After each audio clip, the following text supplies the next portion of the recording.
how much you wanna risk. I'm not looking for somebody with some superhuman gifts, some superhero, some fairy tale bliss. Just something I can turn to, somebody I can kiss. I want something just so last like night Shane this. Dawson posted his first video to the series of Jake I want something just like this.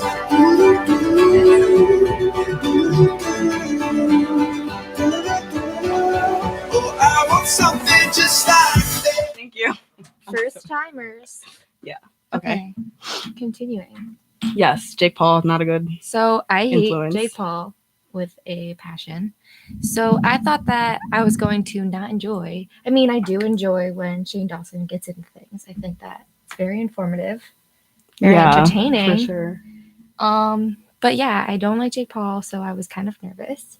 I just think like for someone like, especially since he's like our age, I feel like he should be putting like a good videos out there that like will put a good influence like on the kids. Exactly. You know what I mean? Because like the people who watch him are like 13, 14 years old. I know for a fact that my 2 younger brothers watched him like religiously, basically, especially Logan Paul too. Don't even get me started on that.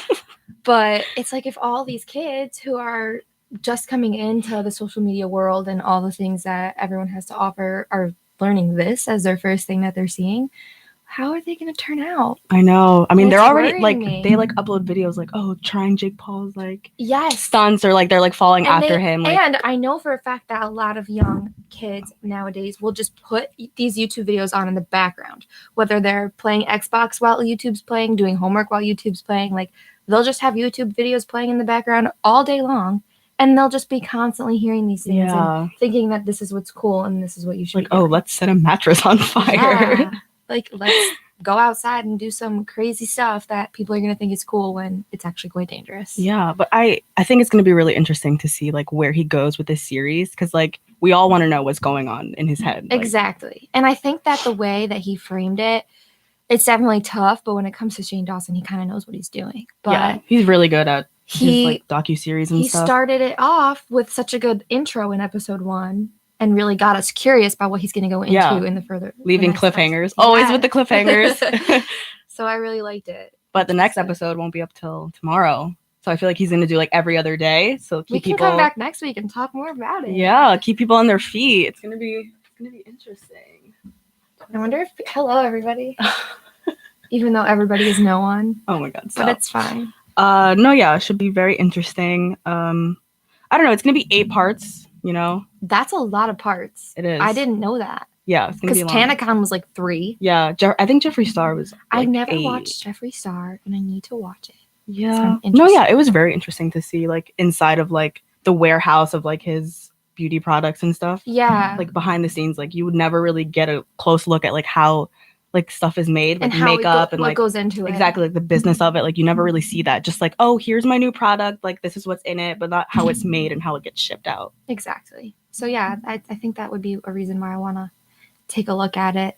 I know he's a very interesting person, a very controversial person. Yes. A very interesting person. Yes, for sure. Definitely both of those things. But so is Jake Paul. So he's kind of keeping up with the controversial people. And I think that's the reason why he's going towards these people. Yeah. Because of the controversy. Especially like the first person he did it with was Bunny Myers. And I don't Graveyard know who that Girl. is, and you guys were all talking about her. Yes. I have no idea who she is. I've been watching her for a while. Like I think it started in high school. I started watching her. She was like a beauty guru. She was very popular like back then. She had a lot of views. She just did like unboxings of like shoes and clothes and like hauls and stuff. But like after a couple years, like it kind of like fell out for her.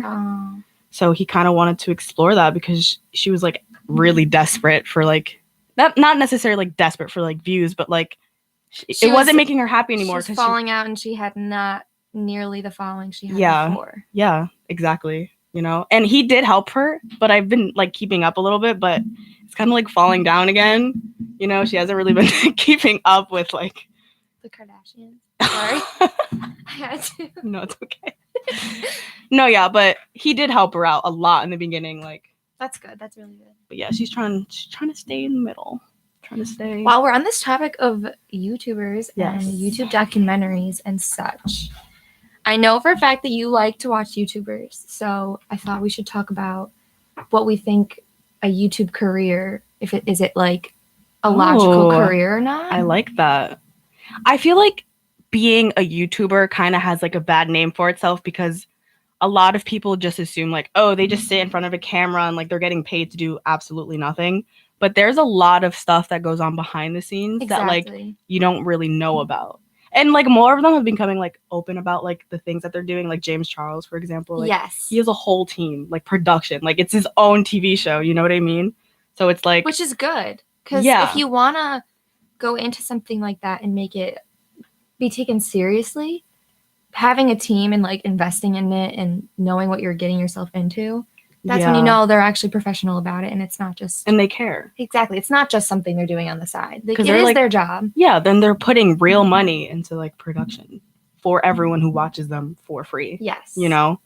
So, I mean, the ads like pay for them. Exactly. I mean, it is like they are getting a lot of money, but you also have to think that like they collab with like high brands. Like, yes. You know what I mean? Like for beauty gurus, like Too Faced and like Urban Decay, like they all have like their own makeup palettes, and then there's like people who play video games that get sponsored by the video game companies. The like whole play our game part of YouTube is insane. Yeah, I used to be like really into like watching video game like not like playthroughs, excuse me. But yeah, like they get paid to play video games and like talk about like how they like feel about the game and like exactly and joke around while they play it. Yeah, it's just become like this. It's like a norm now, like for our generation. Like our parents are like, what is this? But definitely. Like, and now I'm like wondering with the generations younger than us, since it is so mainstream and normal, when will it become not even like, I feel like there's going to be a new phase of some sort. Like, so will the people that have careers on YouTube, will that eventually not be a thing anymore? It's kind of like the question, like, what are they going to do when YouTube is like fading away? Yeah. Exactly. I mean, YouTube has now like YouTube Red, so they have like their own like like you pay to watch these special like shows and series and stuff. So I feel like that's gonna be like the new thing now. Yeah. You know? And I mean, I don't really know because YouTube was on for a good maybe like 12 years, 13 years until they started doing YouTube Red. Exactly. So YouTube might be a thing, but it could be completely different like 10 years from now. Exactly. So you never know what's gonna end up happening. Yeah. Which is crazy to think about, especially for all these people that they're depending on it for their career. Yeah, exactly. So that's definitely... A lot of them like still are like going to school though. Yeah. At the same time. So good. It's like a backup plan. It's always good to have a backup plan. Yeah. Especially with social media, because you never know. Like Laura Lee. Oh my God. She is not doing good. There's just so much stuff like that out there. I just try not to... I mean, it's definitely fun to watch for entertaining types of things, but I just try not to. She embarrassed herself really bad.